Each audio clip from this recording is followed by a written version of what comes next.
Hello hi అండి. నేను videos పెట్టడానికి నా ఫోన్ ఏంటోనండి అసలు అప్లోడ్ అవ్వలేదండి. తెలియలేదు నాకు.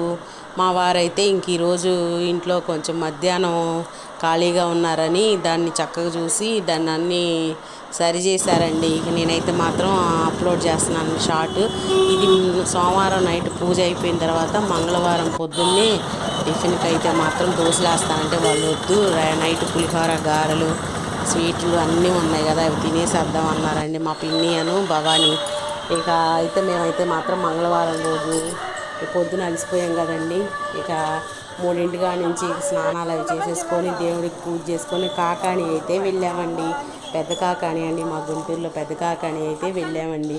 అసలు ఎంత బాగుందండి. అసలు ఆ రోజు డిస్టర్బ్ చేయడానికి జనం లేరండి.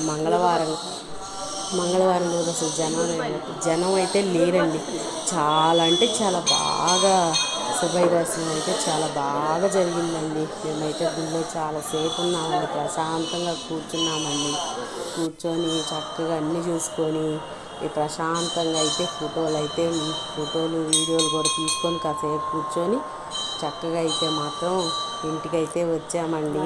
అసలు చూడండి, ఆ నందీశ్వరుణ్ణి అదివరకు దగ్గరికి వెళ్ళి తాకి దండం పెట్టుకునేవాళ్ళం కదండి. ఇప్పుడు దాని చుట్టూ ఫెన్సింగ్ వేసేసారండి. పెద్ద కాకాని వాళ్ళు ఎవరన్నా చూస్తే మాత్రం, దగ్గరగా తెలిసిన వాళ్ళు ఉంటే మాత్రం కామెంట్ చేయండి. చాలా అంటే చాలా బాగుండేదండి. నేను ఎప్పుడు వెళ్తానండి ఆ గుడికి మాత్రం. అసలుకి మేము ఇంకా లాస్ట్లో కొన్ని పిక్స్ అయితే దిగామండి. ఇక ఫైనల్గా ఇంటికి వచ్చేసి నైట్ డిన్నర్లోకి అయితే ఇంకా దోశలు అయితే తిందామని చెప్పేసి అన్నారండి. ఇక అందరం అయితే దోశలు వేసేసుకొని బొంబాయి చట్నీ చేసుకొని ప్రశాంతంగా తినేసామండి. ఇక అంతేనండి. ఈ వీడియో మాత్రం నచ్చితే మాత్రం లైక్ చేయండి, ఛానల్ మాత్రం సబ్స్క్రైబ్ చేసుకోండి. మేము చేసుకొని అనుకుంటూ చక్కగా డిన్నర్ అయితే కంప్లీట్ చేసాం.